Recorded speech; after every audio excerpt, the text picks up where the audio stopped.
Olá, está começando mais um programa Uniso Comunidade. No programa de hoje, nós vamos receber os jornalistas Evenise Batista e Marcel Stefano. São professores do curso de jornalismo da Uniso. E vamos receber também o Dr. Olavo Furtado. Ele vai falar sobre o cenário econômico atual. Está no ar o Uniso Comunidade.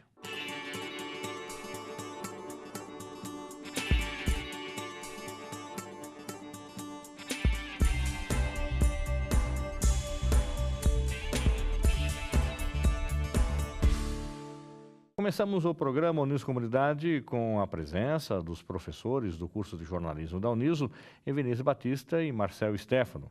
Eles vão falar sobre o dia a dia, o cotidiano de um casal profissional. Porque eles são professores e também são casados. Como é que é essa rotina na vida deles?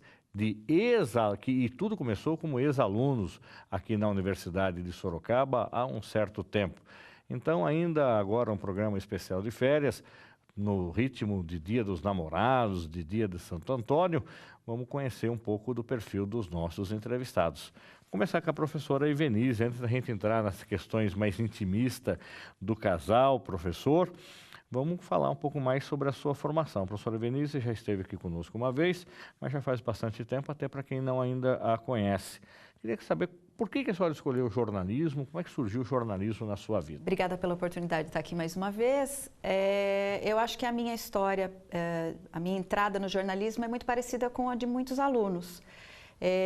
Recebi incentivo de professores, ainda na fase escolar, sobre as minhas redações, sobre a minha capacidade de descrever fatos, a minha narrativa nos trabalhos escolares, e recebi esse incentivo de que eu poderia fazer um curso nessa área, e isso me despertou e eu acabei tendo jornalismo como primeira opção na época de prestar vestibular. A senhora não é de Sorocaba, né? Não, eu sou de São Roque.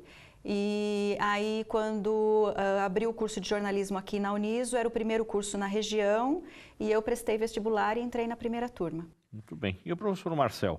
Como é que foi, Marcel, essa sua entrada também em jornalismo? Como é que surge o jornalismo na sua vida? A minha história é um pouco diferente da V.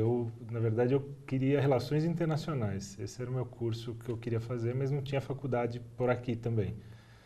No Rio de Janeiro tinha a outra era na UNB, e estava abrindo na PUC o primeiro curso de Relações Internacionais. Então, no estado de São Paulo, o único lugar que tinha era lá na PUC.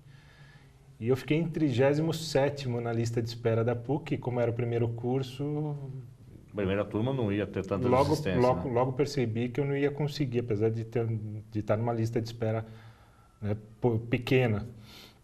E daí, como estava abrindo o curso de jornalismo e outros cursos da Uniso naquela época, ao invés de ficar parado em casa ou fazendo cursinho, eu resolvi entrar prestar vestibular e iniciar um curso. E como eu já escrevia, gostava de escrever na aula de português, em redação e tal, eu entrei para o jornalismo e acabei na faculdade me encontrando, na verdade, né? Desisti totalmente das relações internacionais e me encontrei no jornalismo e prossegui. Essa foi a minha história com o jornalismo, foi assim que eu comecei. Agora, professora Evenise, imagino que a senhora tinha quantos anos quando começou o curso? 18 anos. Tá, uma jovem menina com sonho, de repente, de ser jornalista numa universidade que acaba de começar. Tá, quais eram as dificuldades no começo da própria estrutura do curso de jornalismo? Tá, eu entrei aqui em agosto de 96, mas o curso começou em fevereiro de 95, ou seja, um ano e meio depois que eu comecei a trabalhar na Uniso. Nesse período, como é que era esse cotidiano? Já chegava, tinha aula prática, já tinha laboratório, já tinha estrutura, tinha algum diferencial dos colegas? Como é que foi? Não tinha estrutura. Nossas aulas eram em sala de aula mesmo, com carteira e lousa. Nem computador existia, né? Não. E a internet, né, estava começando a se falar de internet, a gente não tinha acesso a nada disso. Mas era em sala de aula, os professores que vieram para a primeira turma eram professores bem capacitados, a universidade teve esse cuidado de escolher professores que estavam em outras universidades e tudo. Mas foi bastante frustrante, porque eu acho que o aluno, quando chega numa universidade, espera encontrar uma estrutura e a gente não encontrou. isso naquele momento. Mas era normal, porque a gente não teria disciplinas práticas lá naquele início, né? Então, hoje a gente vê as turmas de primeiro período, segundo período, visitam os estúdios e já veem isso aqui tudo funcionando e percebem que existe essa prática, que existe esse ensino realmente com uma estrutura, tecnologia, ferramentas que são usadas no mercado. E naquela época a gente ainda não ia ter essas aulas no primeiro semestre, então não tinha ainda essa estrutura, esses laboratórios, esses estúdios. E para a gente foi meio frustrante. A minha turma era uma turma muito peculiar, porque como foi o primeiro curso de jornalismo da região, tinha pessoas de diferentes faixas etárias, pessoas que já tinham feito outras universidades, outras faculdades, outros cursos. E então tinha cabeças bem diferentes na nossa turma. E inclusive nesse sentido de cobrar, de pessoas assim militantes. Então foi uma turma até que eu me lembro que deu trabalho para a faculdade, né? Chegamos a fazer protesto, reclamar que queríamos estrutura, mas tudo foi acontecendo conforme o currículo cobrava, né? Então, ao longo dos outros semestres foram surgindo os laboratórios, a estrutura, a gente teve uma redação montada lá no subsolo lá do seminário, nós tivemos aula no seminário. E esses laboratórios foram surgindo, mas lá naquele início foi uma certa decepção e angústia nesse sentido. E para você, Marcelo, como é que foi? Essa questão da militância, inclusive, consta na história da imprensa sorocabana, isso está registrado, é só procurar nos jornais da época, que houve paralisação, houve invasão da reitoria. Você chegou a militar nesse movimento, não? Não militei, não. Eu comecei a trabalhar logo cedo, logo no segundo ano da faculdade, eu já comecei a trabalhar lá no Cruzeiro, fazendo estágio e tal. Então, para mim foi bastante corrido. Eu não militava, não. Tinha pessoal que era muito ligado à esquerda daquela época, né? do PSTU ou do PT mesmo.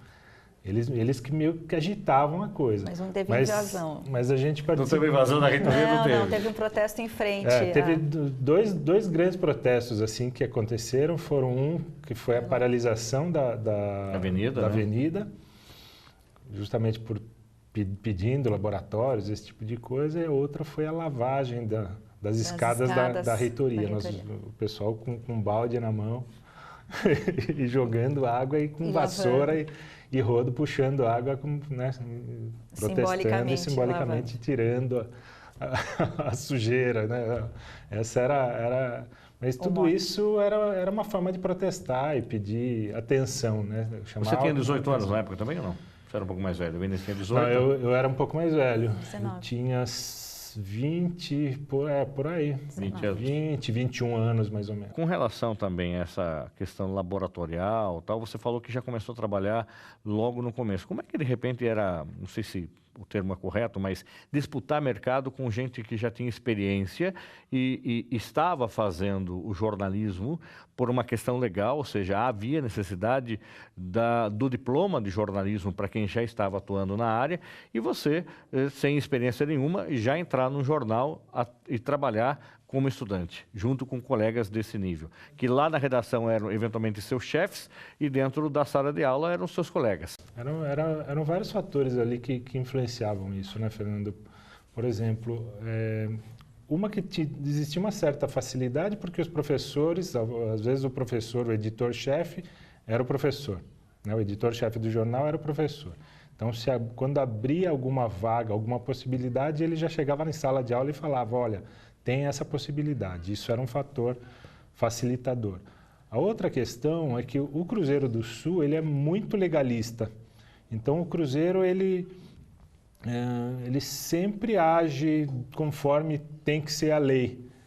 E naquela época ele já estava se preparando, porque a legislação dizia o seguinte, a partir do momento que a primeira turma de jornalistas se formasse, nas redações não poderia haver mais jornalistas sem diploma. Então ele já estava se preparando para essa substituição, ele já estava puxando gente que ia ter o diploma para poder substituir aquele jornalista que, às vezes, o que aconteceu em certos casos, de jornalista que falou, não, eu não vou fazer faculdade, precisa de diploma, pode me mandar embora porque eu não vou fazer faculdade. Então, o Cruzeiro já estava se preparando nesse sentido. Então, alguns fatores como esses assim facilitaram, né? No meu caso, o próprio Deda, naquela época, eu acho que foram 3 vagas que surgiram, ele falou, né? Falou da situação e eu acabei passando, acabei entrando lá para trabalhar no Cruzeiro.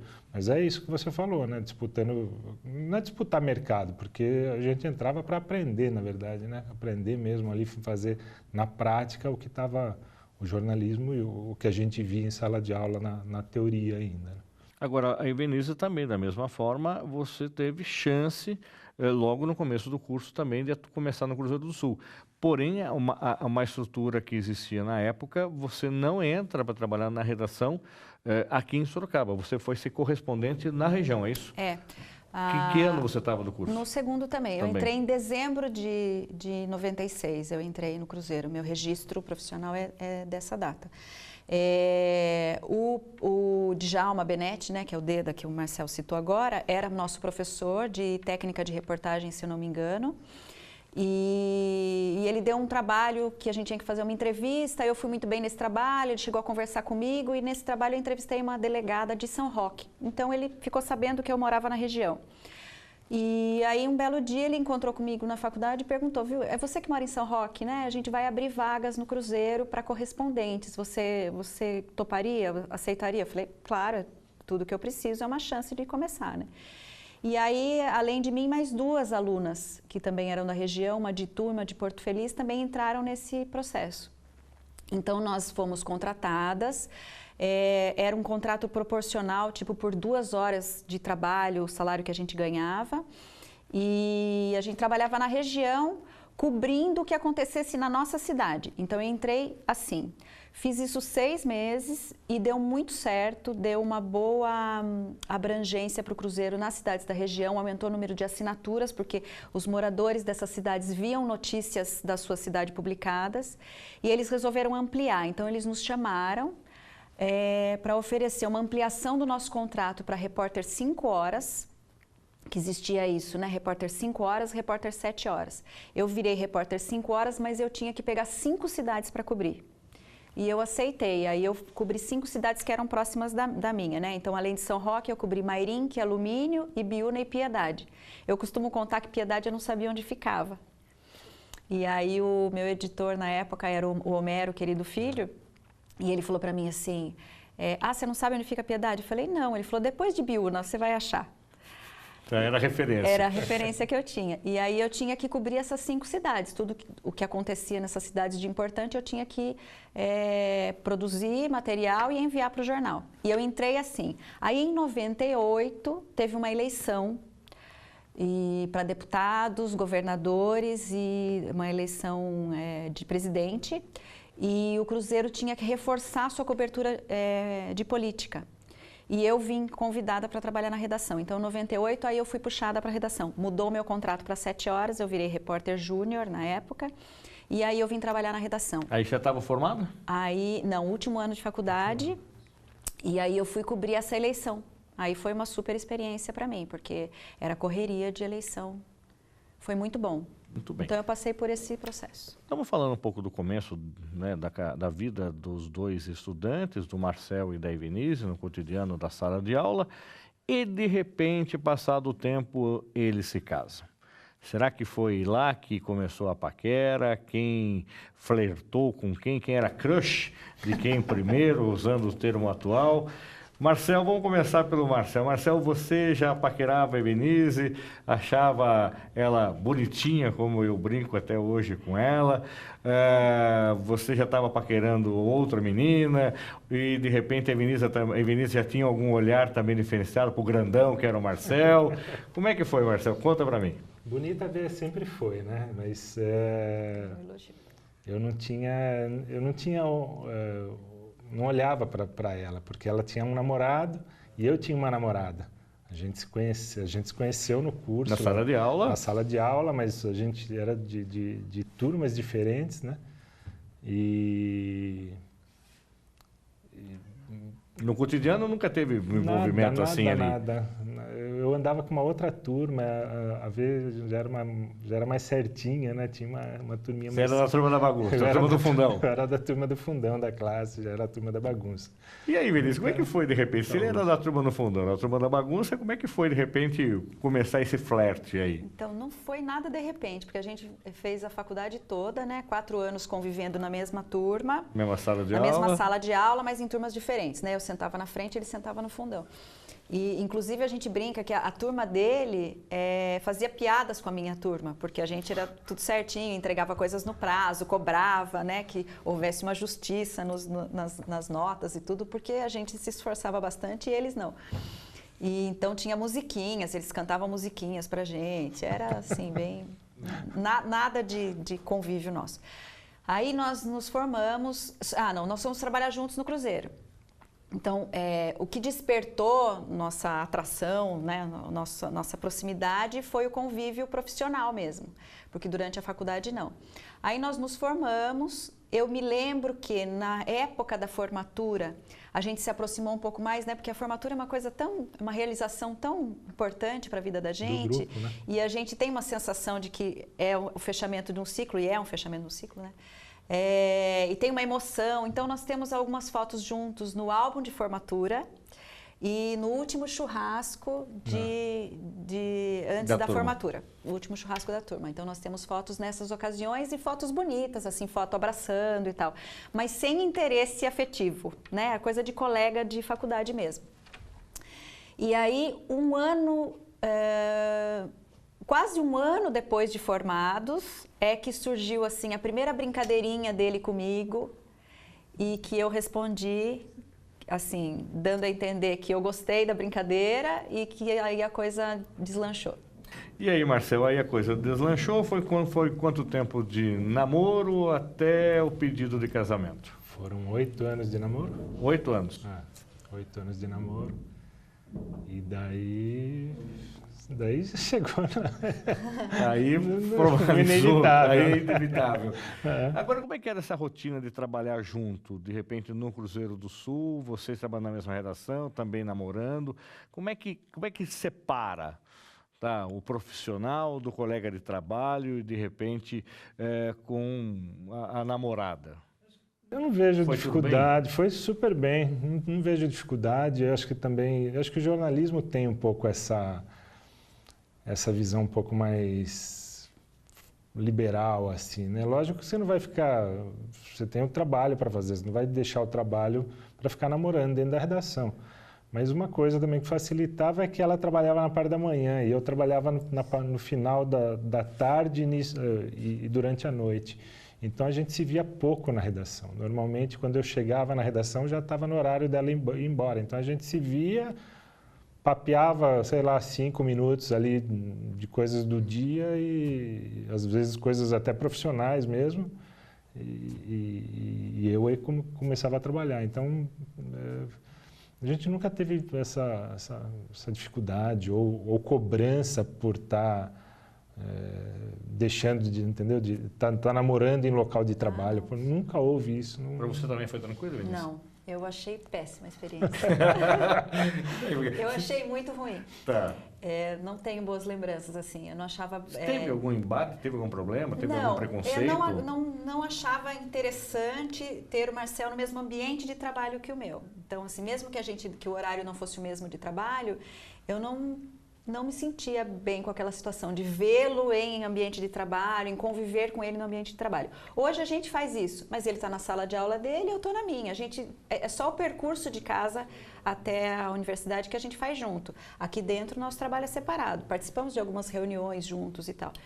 Mas o dia a dia da redação, naquela época eu não gostei. Quando ele saiu primeiro que ele saiu, depois ele voltou e eu já estava saindo.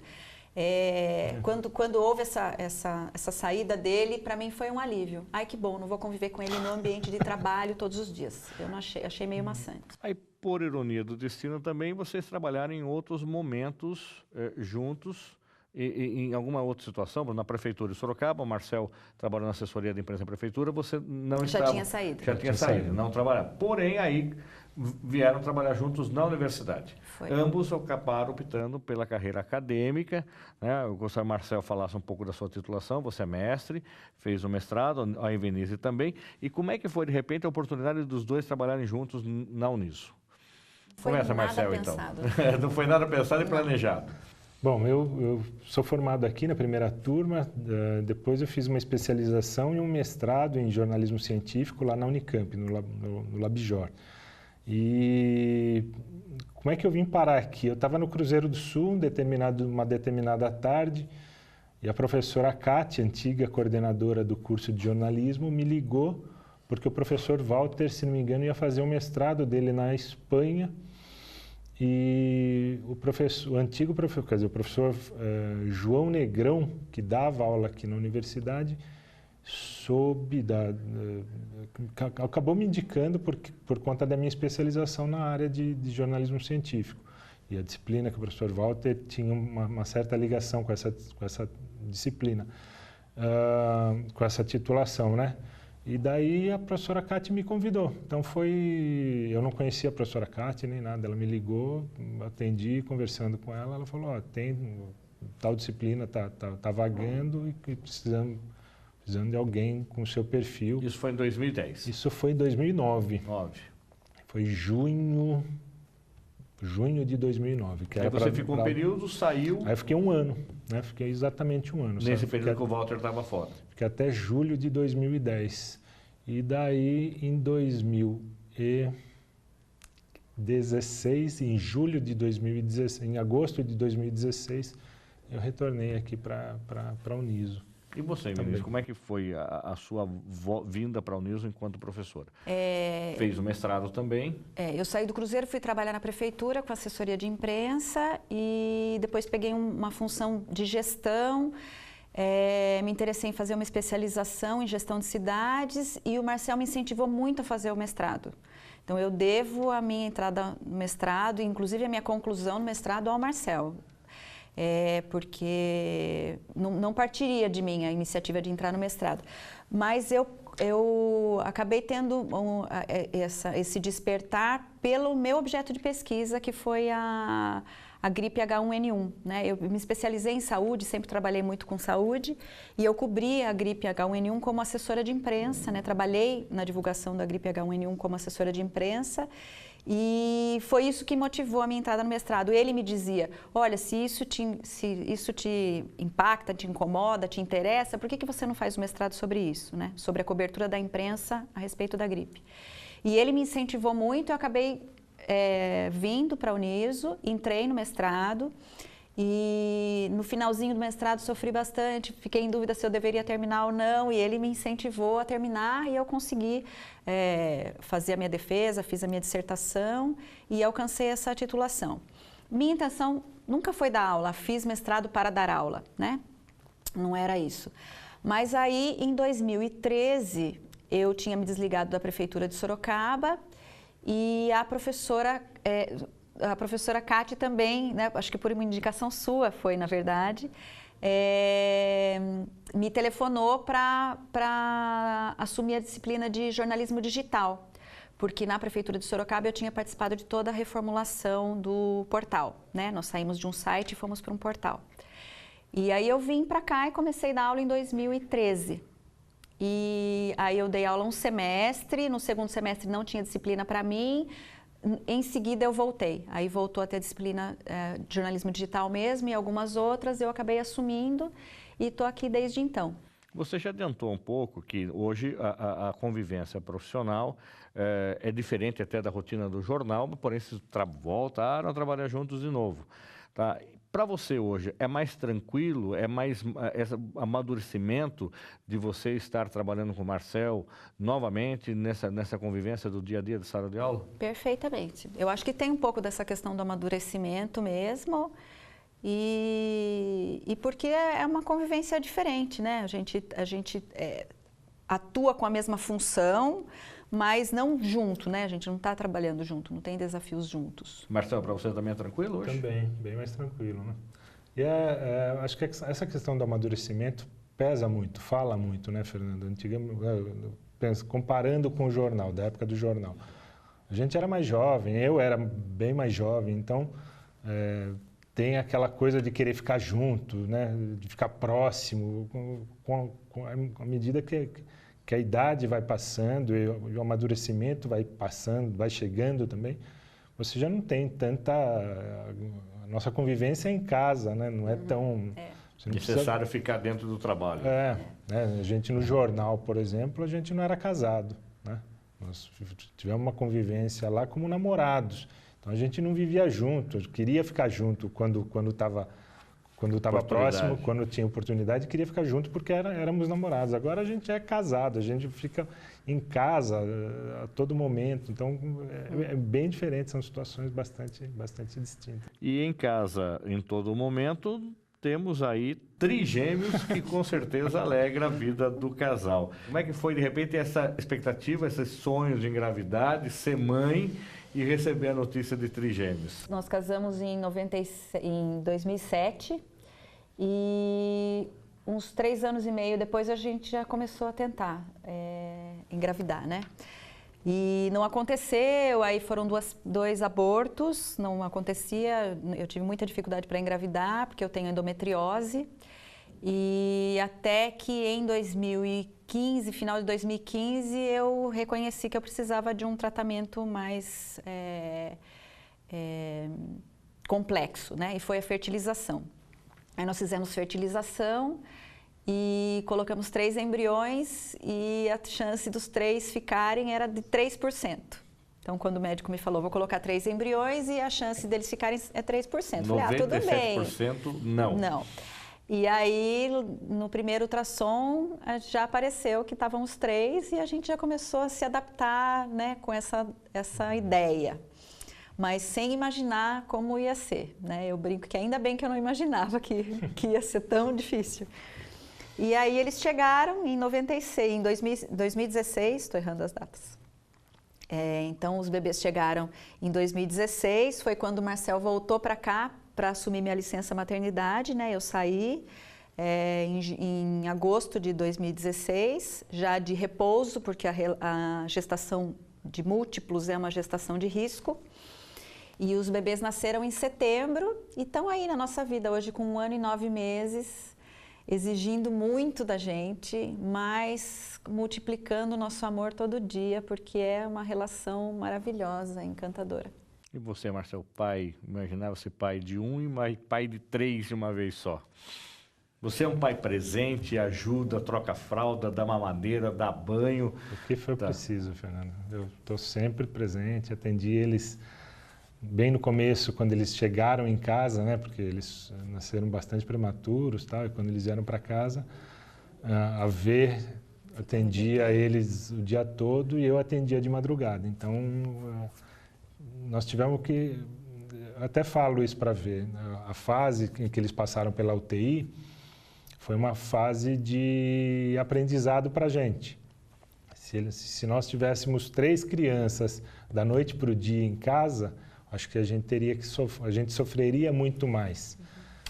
Mas o fato deles terem ficado na UTI, terem vindo em diferentes datas para a nossa casa, fez com que a gente vivenciasse várias situações lá no hospital, ter que dar banho, ter que cuidar, ter que fazer o canguru, né, colocar a criança.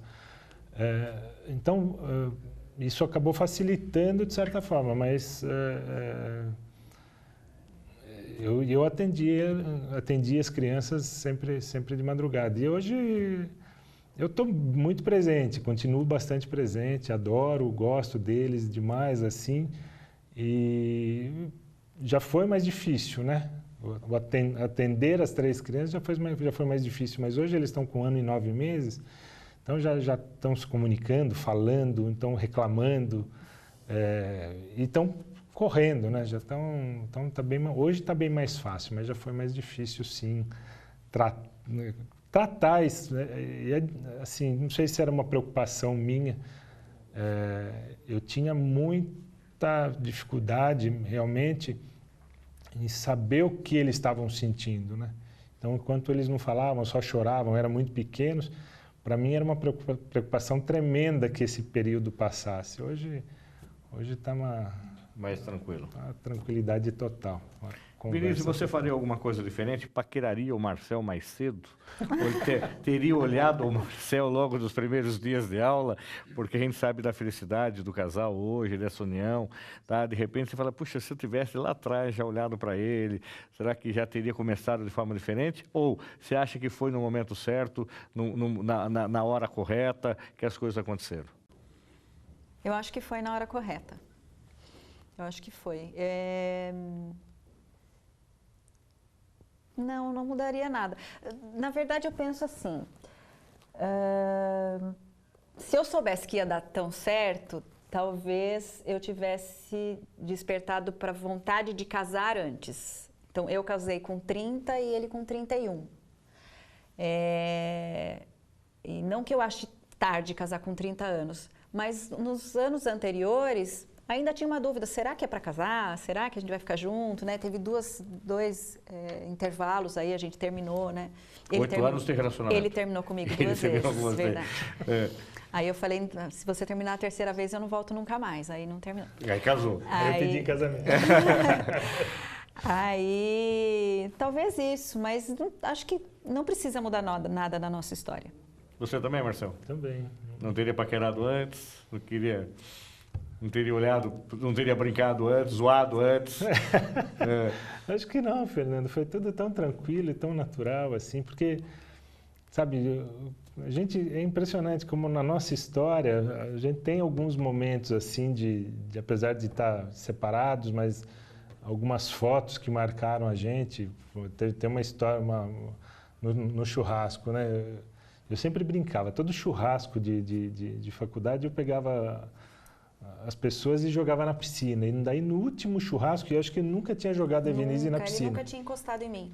Porque, sabe... Aí você jogou aquele dia? Naquele dia, catei ele, joguei na piscina e daí fizeram uma foto. Ela inteirinha de roupa, né, encharcada, e eu de sunga e dando risada. E ficou uma foto maravilhosa, uma foto divertida, assim, sabe? Você olha, você vê luz ali, alegria, tanta alegria que estava. Tá. Então, e a gente não tinha nada, a gente não era próximo, não tinha... Então, toda a nossa história foi perfeita nesse sentido de ter os momentos marcantes, os momentos que ficaram marcados na nossa história e que culminaram para essa nossa história mesmo, de casados. Muito bem. A gente teria muito mais assunto para comentar. Eu acho que um assunto que vou convidar vocês para vir outra vez, quando a gente puder falar sobre trigêmeos. Como é que é o cotidiano, a rotina de serem pais de trigêmeos. Eu sei que a Vinícius participa de grupos, Marcel também, aí, de WhatsApp, de grupo de Face, de sites, que foram pesquisar o antes e hoje são fontes, né, para quem também são pais de trigêmeos, mas fica para uma outra pauta. Mas, independente disso, eu gostaria que começasse pela Evenise, você deixasse um e-mail de contato, como de praxe a gente encerra a entrevista assim, para quem queira conversar a respeito do jornalismo, falar de relacionamento profissional ou até de trigêmeos, que vai ser o tema de uma outra pauta mais para frente. Queria que você disponibilizasse o e-mail institucional da Uniso para quem está nos acompanhando. Tá. Eu estou à disposição, meu e-mail na Uniso é evenise.batista@prof.uniso.br. Evenise com Z. Com Z. Muito bem. Marcel, da mesma forma, um e-mail institucional que você pudesse disponibilizar para quem está nos acompanhando. Bom, quem quiser falar comigo é só me escrever no marcel.silva@prof.uniso.br. Muito obrigado pela presença dos dois. Agradeço. Sucesso e Deus abençoe vocês. Amém. Obrigado. Obrigada. Nós vamos para um rápido intervalo, voltamos já, não saia daí.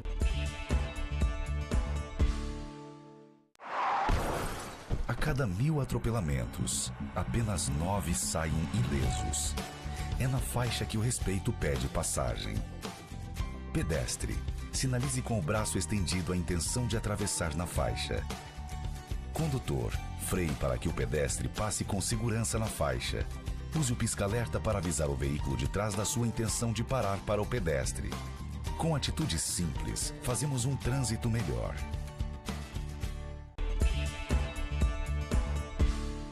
Voltamos com o programa Uniso Comunidade e nesse bloco vamos receber o professor Dr. Olavo Furtado para falar um pouco mais sobre o cenário econômico atual do Brasil. Doutor Olavo, muito obrigado pela sua presença, como de praxe no nosso programa. A gente quer conhecer um pouco mais o nosso entrevistado. Claro. Gostaria que o senhor falasse a respeito da sua titulação, onde o senhor fez, que curso foi, o seu curso de pós, mestrado e doutorado. Bom, antes de mais nada, eu agradeço novamente estar aqui presente a esse programa, né? A Uniso sempre abrindo as portas e você, principalmente, aí dando essa oportunidade para a nossa comunidade externalizar o que tem feito e o que já fez, né? Eu fiz 2 anos de engenharia agrícola, depois eu fui para a área de ciências sociais, me formei, né, nisso aí, em ciências sociais, fui fazer o meu mestrado em ciência política, e junto com ele eu fiz um MBA em negócios internacionais, e depois o meu doutorado eu fui estudar construção de equipes, team building, em 2 montadoras estrangeiras. Trabalho há um bom tempo como professor, acho que é a minha atividade principal, sempre digo isso, né? E tenho outras atividades externas, né? Sou consultor de empresas, trabalho aí com fusões e aquisições e sou técnico extensionista da Agência de Exportação de Brasília, a famosa Apex. Então, a área internacional sempre foi uma área muito próxima aí ao meu universo profissional, né? Professor, como a gente vai falar a respeito de um assunto que é pertinente, que recentemente saiu uma reportagem afirmando que, se pudessem, 62% dos jovens brasileiros iriam embora do país. O que está incomodando esse jovem a ponto dele deixar claro que, se tiver a oportunidade, ele vai embora? É uma pesquisa que não deixa de ter um caráter até triste, né, de ver isso, porque você não está falando de pessoas que já conquistaram algumas coisas na vida, já têm uma idade avançada, mas está falando de jovens. Então, isso não pode ser visto como uma coisa positiva. Claro, não vamos dourar a pílula, porque isso realmente é algo que nos entristece. Mas é preciso entender que esse jovem hoje, né, diferente das outras gerações, da geração como a nossa, ele tem hoje muito acesso à informação, muito acesso. Alguns já com alguma experiência internacional, que hoje não está... Antes era um artigo de luxo, né, você fazer um intercâmbio, uma viagem internacional. Hoje, programas de milhagem, né, como é que chama? Você compartilhar moradia, todos esses programas facilitam a ida desse jovem ao exterior. E ele tem hoje acesso a informações, mesmo que ele nunca tenha colocado o pé além fronteiras. E ele começa a perceber que determinados problemas que o país tem, ele vai ver que lá fora esses problemas não existem. E aí é claro que você fazendo essa comparação, isso acaba tornando o exterior mais atrativo. Há está correto esse tipo de visão para algumas coisas, mas é importante a gente fazer sempre uma análise crítica do que significa tranquilidade e sucesso no exterior. É uma coisa mais tem que ser bem mais analisada do que simplesmente o que a gente vê por aí. Não é? Agora, ir para o exterior onde? Ir para o Paraguai, que parece ser a bola da vez dentro do Mercosul, muitas empresas estão indo para o Paraguai por causa de incentivos, estímulos e uma mão de obra mais barata, mas quem sabe uma oportunidade para esse jovem poder trabalhar, ou de repente não é Mercosul que ele está pensando, ou de repente ele avalia também que o Chile dentro do Mercosul tem com uma política e uma atração muito significativa. Não, ele vai para os Estados Unidos, só que a gente está vendo aí como os Estados Unidos está tratando também aqueles que acabaram entrando de forma irregular no país, botou todo mundo numa gaiola, um negócio maluco aquilo, separando os pais dos filhos, ou não, eu vou para outro país do mundo, onde de repente o Japão, que já foi a bola da vez, tá? Aonde esse jovem quer ir? É importante entender que isso não é um fenômeno brasileiro, claro, você bem alertou aí com os exemplos que você está dando. Hoje o mundo é um mundo global, a facilidade de ir e vir hoje internacionalmente é muito grande. E é preciso também fazer 2 tipos de diferenciação, né? Quais são os motivos que levam as pessoas a saírem dos seus países, né? Se esse país existir, por exemplo, claro que tem povos que não têm país, né? Palestinos, até pouco tempo atrás, judeus não tinham seu país, então isso também faz a mobilidade internacional. Então você tem que ver o motivo e você tem que ver também quem é que está se locomovendo, não é? Então, por exemplo, é óbvio que hoje você tem um fluxo imigratório muito grande de sírios por questões como guerra, né? Na Segunda Guerra e na Primeira Guerra você teve um fluxo muito grande aí de estrangeiros europeus fugindo da guerra, do nazismo. Então você tem esses motivos que efetivamente é uma questão de vida ou morte, né? Então não estamos aqui para julgar nenhum tipo de motivo, cada um tem o seu histórico em função disso. Uma coisa é uma empresa ir para o exterior porque ela está vendo uma oportunidade de negócios. Aí ela leva consigo uma série de executivos, o que a gente chama na área internacional de expatriados, não é? A outra coisa é que eu não vejo perspectiva no meu país, eu vou enfrentar aí a polícia americana, vou enfrentar aí condições adversas no deserto para conseguir sair do México e entrar nos Estados Unidos como ilegal. E a reação, né, hoje que os Estados Unidos têm em relação a esse tipo de coisa é uma relação até desumana, não é? Então, você tem uma série de motivos que levam as pessoas a irem de países diferentes, né? Se você pegar o jovem de classe média brasileiro, vamos pegar só esse exemplo, hoje o que ele enxerga? Ele se sente, até pela perspectiva que ele tem dos outros países, ele se sente inseguro, ele se sente seguro em relação à própria segurança física, né? Ele se sente inseguro no que diz respeito ao mercado de trabalho, a questão da corrupção, eu acho que hoje é um fator determinante também, não é? O cara, poxa, eu vou trabalhar num país, já é difícil de arrumar emprego num país que cresce pouco.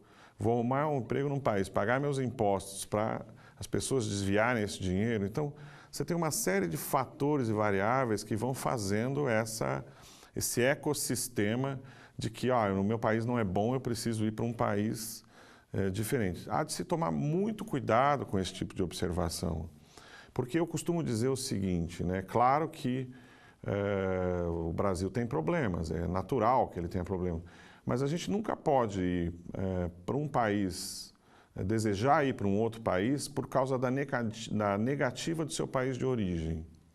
Às vezes alguns alunos me param e falam assim, mas professor, eu queria morar em tal lugar. Eu falo, mas por quê? Porque o Brasil é difícil, o Brasil é complicado. Eu falo, não, você não pode fazer isso. Por quê? Porque você vai encontrar nos outros países problemas que muitas vezes não estão na mídia, não aparecem. Então, se você vai para a Europa, você tem que entender que você é um estrangeiro lá, você não é um europeu, não é? E lá existem segmentações até com uma conotação racista, e você vai ter que aprender a lidar com isso. Eu quero ir para os Estados Unidos, uma coisa é ir para Miami, outra coisa é para você ir para os estados mais do interior dos Estados Unidos, né? Miami, eu costumo brincar que não é Estados Unidos, você praticamente não fala inglês em Miami. Você vai lá para encontrar brasileiros que saíram do Brasil, que têm possibilidades financeiras, mas aquilo lá não é Estados Unidos, não é? É o maior estado latino fora da América Latina, com certeza, né? Mas você tem que ter uma certa preocupação, porque essas questões, por exemplo, da facilidade de compra de armas, isso tem um impacto, né? Que a gente acha que essas coisas não acontecem. Mas só para você ter uma ideia, o último tiroteio que você teve numa escola americana, ela não atinge só a escola, ela atinge todo o entorno. As crianças de outras escolas nos Estados Unidos têm medo de ir na aula logo que o atentado acontece. Então você tem uma série de problemas que você tem que dosar para saber o que você vai enfrentar. Eu costumo dizer o seguinte, olha, se você quer ir para o exterior para experimentar outros problemas, ótimo. Eu acho que você tem que ter a consciência disso. Eu conheço um cara que é presidente de uma empresa já muito antiga. Ele trabalha só com executivos expatriados, que são aqueles que vão trabalhar no exterior. E ele me diz o seguinte, ele fala, olha, o problema não é o executivo, porque esse executivo vai entrar numa casa maravilhosa, com um carro maravilhoso, porque a empresa vai pagar essas condições, não é? Mas ele vai da casa para a empresa, da empresa para casa. Falou, o grande problema do executivo que vai trabalhar fora é a sua família. Aí é que ele entra com a empresa para auxiliar. Que é essa questão de como é que eu vou fazer o aluguel, a escola das crianças, diferenças culturais, coisas simples que a gente faz, imposto de renda, contabilidade. Ou seja, esse entorno do trabalho internacional é o que muitas vezes dá problema quando esses executivos vão trabalhar. Então, às vezes, o cara ele tá indo muito bem profissionalmente, mas a família não se adequa, porque são culturas muito diferentes, um tipo de postura que às vezes nos assusta, não é? Você veja, por exemplo, o que está acontecendo aí com essas posturas que às vezes o brasileiro tem absolutamente negativa, não todo brasileiro, claro, no exterior, né? Como isso se torna uma coisa, né, mundial, viral dentro da internet. A gente tem que aprender que o mundo ele não é mais o mesmo e nós não somos uma ilha. É uma frase um pouco feita, mas entender que o que nós hoje fazemos no exterior tem uma reverberação muito grande em função, inclusive, aí, dos novos meios de comunicação. Agora, como é que o senhor avalia também? Eu sei que o senhor não é psicólogo, mas, por outro lado, é um entendedor desse mercado internacional, voltando a essa situação dos jovens que querem ir embora do país. Aqui no Brasil, o menino, a menina não lava a louça da casa, não recolhe o lixo para colocar lá fora. Mas quando vai para o exterior, vai trabalhar de lavador de prato, vai trabalhar para levar cachorro passear, ou vai trabalhar de vendedor de cachorro-quente num show. Tá? E isso faz com que ocorra um amadurecimento ou um empobrecimento. Ele, muitas vezes, em detrimento até de aprender a outra língua, se sujeita a esse tipo de coisa. Tá? E aí ele topa, só que está ganhando esse subemprego, uma quinquilharia também num país desse, fora do Brasil, sem conforto, sem segurança, sem qualidade de vida. Tá? Como é que o senhor avalia isso também? É uma ilusão? Pergunta, é uma excelente pergunta, porque eu tenho até histórias para contar em relação a isso. Eu, em outras instituições de ensino, eu cuidava muito dessa questão do intercâmbio, né? Eu era o professor que acabava fazendo a ponte com os convênios internacionais. Eu me lembro de um caso muito interessante, porque quando você vai mandar um jovem para o exterior, é óbvio que a família, até por questões de relacionamento, tem que saber para onde ele vai. Você está mandando um jovem aí de 20, 25 anos para o exterior, e eu acho que essa é uma preocupação que nós temos que ter, porque somos América Latina, isso não é nenhum defeito, nada. É diferente isso no exterior, né? Nas famílias europeias, americanas, que já nasceram internacional. Costumo brincar sempre o seguinte: você pode ver qualquer filme de missionário, é sempre um europeu ou um americano. Você não tem missionários latinos. Isso está mudando, mas ainda não é uma coisa tão forte. Eu me lembro bem desse caso, que a família inteira queria saber como é que ia ser. E uma das coisas que me perguntaram na época é quem é que ia arrumar a cama do filho que estava indo estudar lá fora. Eu falei, olha, isso não existe lá, essa preocupação, não é? Cada um faz o seu. Eu acho que você pegou num aspecto muito importante, que uma experiência no exterior ela é muito bem-vinda, não é? Mas naquela tomada de decisão propositiva, não na negativa. Eu vou lá porque eu não gosto do meu país de origem. Mas a experiência internacional faz com que você veja que, primeiro, você não é o centro do mundo, é uma coisa muito importante isso. E que determinadas posturas cotidianas, como trânsito, né, ou arrumar uma cama, a responsabilidade com o outro, são coisas que são muito fortes lá. Né? Você tem os problemas naturais de como qualquer povo ou civilização ou país, não é? Mas é importante entender que existe um aspecto que é muito positivo. É você não só aprender uma nova língua, mas também novas culturas, sentir como é que é isso in loco, não é? Essa é a experiência internacional presencial, né? Porque eu sempre digo que existe uma experiência internacional virtual, ela é muito didática em relação a isso, não é? Uma coisa é você assistir um jogo da Copa e ver que os japoneses e os africanos, ao saírem do estádio, arrumam tudo, limpam tudo, recolhem o lixo. Outra coisa é você ir lá e não estar acostumado com isso, e ao fazer e não fazer isso, alguém te repreender, porque isso vai acontecer. E aí você volta com um novo tipo de postura. Eu acho que com todos esses senões, né, que a gente tem que tomar muito cuidado, de eu vou para o exterior, mas por quê? Qual o motivo? Porque aqui, né, eu sempre bato muito nessa tecla. Mas a experiência internacional ela é uma experiência muito rica. E eu acho que é um caminho sem volta. Já não é mais uma questão de qual é a sua classe social, seus recursos financeiros, mas você vai ter uma experiência internacional. Até porque, um exemplo que eu sempre cito também, se você não consegue ir ao exterior, fique tranquilo que o exterior vem até você. Veja, por exemplo, na região de Sorocaba, né, o que existe de empresas estrangeiras com executivos estrangeiros que trazem as suas famílias para cá.